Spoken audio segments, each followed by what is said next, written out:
दोस्तों नमस्कार। सुब्रत पाल की चिट्ठी में आपका स्वागत है। दोस्तों हम जितना काम करते हैं अपेक्षा करते हैं कि उसका रिज़ल्ट बराबर आए, उसका रिज़ल्ट अच्छा है, लेकिन होता ये है कि कभी कभी काम के बीच में काम रुक जाता है, या हम ये अपेक्षा करते हैं कि जितना हमने काम किया उससे हमें ज़्यादा रिज़ल्ट मिले। तो उसके लिए क्या करना पड़ता है, हमें कुछ एक्स्ट्रा एनर्जी लगानी पड़ती है या फिर हमें कुछ पावर गेन आना पड़ता है। तो उसके लिए क्या करना पड़ता है, उसके लिए जो आप करते हैं वो मैं भी करता और वो प्रधानमंत्री भी करते हैं। मतलब भगवान के हाथ में हाथ जोड़ लेते हैं, भगवान कुछ करो। आस्तिक लोगों के साथ ये होता है हमेशा, मैं आस्तिक हूँ, आस्तिक लोगों के साथ अक्सर ये होता है कि वो दिल लगाकर काम करते, अपेक्षा भी सब करते हैं, सब बराबर होता है, लेकिन भगवान को ज़रूर बीच में ला लेते। भगवान देखो मेरा काम अड़ना नहीं चाहिए और रिज़ल्ट कुछ ज़्यादा दिला दो। तो इस बार दिवाली मनाने जैसा कि हर साल जाते हैं, प्रधानमंत्री सैनिकों के बीच गए और उसके बाद वापसी में वो केदारनाथ मंदिर चले गए बाबा के दर्शन करने, भोले बाबा के दर्शन करने। तो पूजा अर्चना उन्होंने बहुत शिद्दत से की, मन लगा कर किया, आँख मूंद के किया, हाथ जोड़ कर किया, लेकिन भगवान के सामने, भोले बाबा के सामने उन्होंने अपनी बात क्या रखी। बिल्कुल ऐसे तो कोई जाता नहीं है, और पॉलिटिशियन तो बिल्कुल जाएंगे ही। कुछ माह बाद 5 राज्यों में चुनाव है, तो ज़रूर भोले बाबा के साथ प्रधानमंत्री जी ने इन चुनाव के बारे में ये बात किया होगा। तो मैंने भी फ्रिक्वेंसी सेट किया, भोले बाबा और मोदी जी के बीच में क्या बातचीत हुई होगी। तो प्रधानमंत्री पहुँचे, भोले बाबा को हाथ जोड़े और भोले बाबा को बोले कि बाबा कैसा करना। तो बाबा ने कहा, अरे इतनी महंगाई बढ़ रही है, कैसा कर रहा है तू और कैसे चुनाव जीतेगा, कुछ कर। तो मोदी जी तुरंत बोले, बाबा देखिए ना मैंने पेट्रोल का भाव कम कर दिया। अरे पेट्रोल का भाव कम कर दिया तो कहेंगे लोग खाएंगे कैसे, तेल कितना महंगा हो गया, अनाज कितना महंगा हो गया। तो हमारे मोदी जी तो मोदी जी हैं, तुरंत हाजिर जवाब। उन्होंने कहा गरीबों को तो राशन दे ही रहा हूँ। तो भगवान ने फिर पूछा, सिर्फ राशन से होता है क्या, तेल कितना महंगा चल रहा है, दिनों दिन तेल बढ़ रहा है। तो मोदी जी कहें, बाबा उसका भी तो इंतज़ाम कर दिया हूँ, बोल दिया हूँ, तेल आ रहा है फॉरेन से, रेट सब कम हो जाएगा, सब बराबर होगा। भगवान मुस्कुरा दिए, मंद मंद मुस्कुरा दिया। है चेला है, हर बात की तोड़ लेके आया है मेरे पास। तो बोलो भैया क्या करना चाहते हो, बस 5 राज्यों में चुनाव है, देखो कुछ जमा दो बाबा। और फिर वो बाबा के तरफ देखने लग गए। और फिर मोदी जी ने कहा, बाबा वो अरविंद केजरीवाल गोवा में कूद रहा है, वैसे मैं रोम में पोप से मिल के आया हूँ, देखो गोवा में हमारी सरकार बनना चाहिए और पूर्ण बहुमत सरकार बनना चाहिए, ये तोड़ ताड़ वाली बात नहीं, क्लियर हो जाना चाहिए। तो बाबा मुस्कुराते रहे, बाबा ने कुछ नहीं कहा, लेकिन मुस्कुराते रहे। वो तो मोदी जी ने कहा, बाबा आप मुस्कुरा रहे हो, तथास्तु बोल के बोल दो कि 5 राज्यों में मेरी बीजेपी की सरकार बनेगी, कुछ तो बोलो। तो बाबा फूलते हैं, ठीक है पेट्रोल के भाव कम कर दिए, सब तो जवाब दे दिए, सिलेंडर के भाव तो 20 रुपये बढ़ा दिए।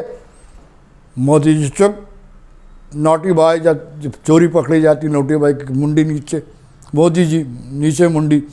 अब मोदी जी तो मोदी जी ठहरे, उनकी आदत है भाव बढ़ाते रहो, भाव बढ़ाते रहो।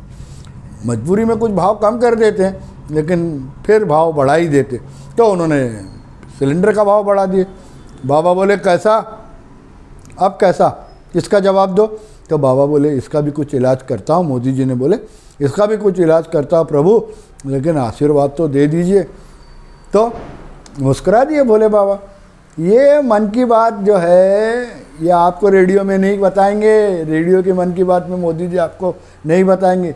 ये तो मैंने ट्यून अप किया था, जिससे वो क्या होता है मैं बताता हूँ। सैनिकों लोग जैसे पाकिस्तान हो या चाइना बॉर्डर में जो है, यो लोग जो है वायरलेस में जो दुश्मन जो कोड भेजता है, जो मैसेजेस भेजता है, उसको डिकोड करते। तो मैंने भी और ये दूसरे वायरलेस से क्या आ रहा है, दुश्मन दोस्त क्या कर रहे हैं, वो देखते रहते। तो वैसे ही मेरा भी केदारनाथ का ट्यून अप करके रखा था, और बाबा और मोदी जी के बीच में क्या बात हो रही थी मैं देख रहा था, सुन रहा था, सॉरी देख कर रहा हूँ, सुन रहा था। तो बाबा मंद मंद मुस्कुराते रहे और बोले चुनाव के बारे में आए हो तो देखो वो उज्ज्वला जो योजना बनाए थे उसके सिलेंडर भी बेचारे कैसे गरीब लोग करेंगे, कुछ करो। तो बोले बाबा मैं इतना तो सब कर दिया हूँ, आप बोल रहे हैं तो उसका भी गैस का भी कुछ निकालता हूँ तोड़, लेकिन आशीर्वाद तो दे दो। बाबा मंद मंद मुस्कुरा दिए और ऐसा आशीर्वाद दे दिए। अब बाबा ने क्या आशीर्वाद दिए और इसका मतलब क्या निकाले मोदी जी, लेकिन मोदी जी खुश होकर आ गए हैं, दिल्ली आ गए और काम धाम में बिल्कुल भिड़ गए मोदी जी, कोई दिक्कत नहीं है और चुनाव की तैयारी में भी लग गए हैं। दोस्तों ये जो भगवान के पास जो जाते हैं, सिर्फ मोदी जी जाते हैं ऐसा नहीं है, विपक्ष की पार्टियां भी जाती है और कुछ लोग नाटक करते जाने का। मोदी जी नाटक नहीं करते, मोदी जी अक्सर दिखते हैं, बीजेपी के प्राय नेता जाते हैं मंदिरों में भगवान के दर्शन करने, सब कुछ करने ये, लेकिन विपक्ष की जो पार्टियां हैं वो भी भगवान के द्वार जाते हैं चुनाव जीतने के लिए। हाँ जाते हैं। मैं आज तो सिर्फ मोदी जी की बात कर दिया, अब अगले वीडियो में बस 3-4 दिन बाद मेरी टीम भिड़ी हुई है, सारे विपक्ष पार्टियां क्या मंदिरों में जाके भगवान के सामने हाथ जोड़ते हैं, या कुछ लोग नाटक करते हैं, या कुछ लोग और कुछ करते, जाते सब भगवान के पास है। इसलिए केदारनाथ दर्शन के बाद मुझे लगा कि भगवान के साथ पॉलिटिशियन क्या बात करते हैं और क्या मानते हैं और क्या भगवान इनकी बात पूरी कर लेते हैं, इसी पर आज मैं आपको बताया।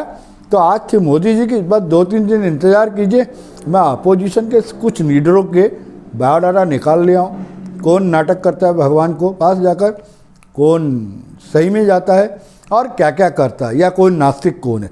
तो आज मिलते हैं, आज इतना ही। आज मोदी जी और केदारनाथ, जो मोदी जी जो केदारनाथ गए उसकी बात मैं आपको बता दिया कि केदारनाथ में गए थे मोदी जी और 5 राज्यों के चुनाव के बारे में एप्लीकेशन लगा दिए, उन्होंने क्या किया और भगवान ने बोल दिया है कि सिलेंडर के भाव भी कम करो राजा, नहीं तो मुश्किल है। तो मोदी जी ने कहा ठीक है देखता हूँ करता हूँ, तो और बाबा ने मुस्कुरा दिया और अब तो कपाट बंद हो गए। तो बाबा जी आप आराम करो, केदारनाथ के बाबा आपको बता दिया। अगले वीडियो में मिलते हैं, आज के लिए इतना ही, अच्छे से रहिए, नमस्कार।